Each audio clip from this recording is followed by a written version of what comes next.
जी sir. पहला इन्होंने भी कहा कि हुड्डा साहब ने कहा सिद्ध कीजिए, ये तो उनके मुंगरी लाल के सपने वाली बात है। मैंने 6 चुनाव जीते हैं आदमपुर से, विधानसभा लोकसभा में लाके, रेणुका भी जीती मेरे पिताजी। मेरे जीवन का सबसे आसान चुनाव अगर कोई था तो ये वाला चुनाव।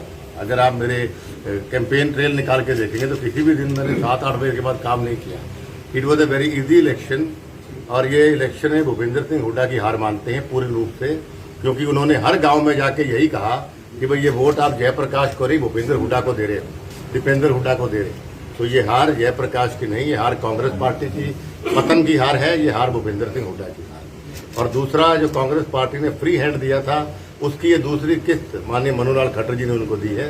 पहली किस्त माननीय मुख्यमंत्री जी ने राज्यसभा चुनाव में उसको प्राप्त करके दी थी, दूसरी किस्त माननीय मनोहर खट्टर जी ने ये बाई इलेक्शन जितवा के दी है, और तीसरी किस्त हम लोकसभा और फाइनल डिमोलिश कांग्रेस को हम विधानसभा के अंदर कर देंगे। और ये चुनाव पूर्ण रूप से मनोहर खट्टर जी की नीतियों से प्रभावित होकर आदमपुर हल्के के लोगों ने माननीय नरेंद्र मोदी जी और माननीय मनोहर खट्टर जी की नीतियों को देख के और चौधरी भजन लाल जी के परिवार के चम्मन थाल के विश्वास को मोड़ रहे हैं। लोकसभा के तैयारी ने कहा कि 52,000 वोट हासिल किए, ये कम नहीं है क्योंकि भजनलाल का गढ़ रहा है 2024।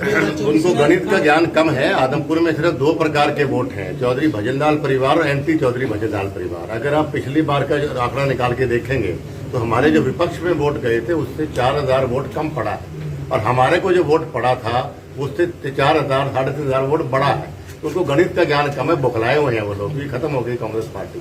सच्चाई ये है कि एंटी चौधरी भजनलाल वोट 1 हो गया, इसलिए उनका वोट 52 चला गया। उतना वोट हमारे खिलाफ पड़ता ही है भाई। अच्छा कुलदीप जी, आपके बारे में ये कहा जा रहा है कि एक टाइम पे सर्वे सर्वा होते थे कांग्रेस के भजनलाल, और कांग्रेस पार्टी ने भजनलाल परिवार को बहुत कुछ दिया।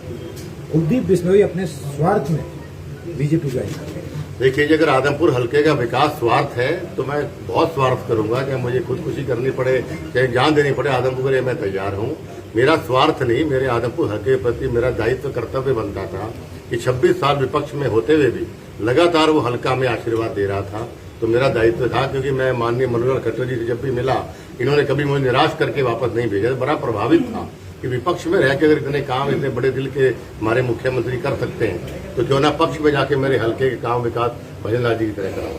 तो मेरा कोई स्वार्थ नहीं है, और इसको अगर स्वार्थ मानते हैं तो मैं स्वार्थी हूँ। जयप्रकाश जी कल जब चुनाव हारने के बाद बाहर जा रहे थे, हमने उनसे बात की तो उन्होंने ये कहा मैं आदमपुर संभालूंगा अब, और कलायत में मेरा बेटा संभालेगा। ये सेम बात उन्होंने 13 साल पहले भी कही थी कि भाई आदमपुर मेरा हो गया, मैं आदमपुर का हो गया। अब वही बात आज उनको देखने को मिली है।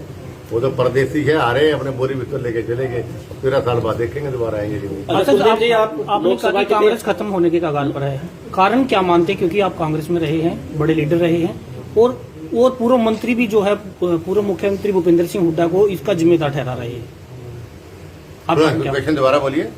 इस हार का कारण क्या मान रहे हैं, और पूर्व मुख्यमंत्री भूपेंद्र सिंह हुड्डा पर हार का ठीकरा फोड़ा जा रहा है? देखिए, हार का कारण भूपेंद्र सिंह हुड्डा और कांग्रेस पार्टी है जी। और सबसे बड़ी बात मैंने अभी आपसे कही कि माननीय मनोहर खट्टर जी की नीतियों से लोग बहुत प्रभावित हैं मेरे आदमपुर विधानसभा क्षेत्र के। और मैंने इलेक्शन के शुरू में भी कहा था कि जितना भूपेंद्र सिंह हुड्डा दीपेंद्र हुड्डा को आदमपुर में दिखाएंगे उतना ही चुनाव मेरा आसान रहेगा। और मैं फिर दोहरा रहा हूँ, इसी दिन मैं 1 या 2 दिन छोड़ के मैंने 8 बजे के बाद कोई कैंपेन नहीं किया, जबकि मैं 2 बजे होने वाला आदमी था इलेक्शन के टाइम पे। बहुत सरल चुनाव था, क्योंकि मेरे वर्कर तो भूपेंद्र दीपेंद्र जितने चेहरे दिखावे थे उतने लोग चमक चमक के वोट दे रहे थे हमारे पे। ठीक, थैंक यू। Thank you.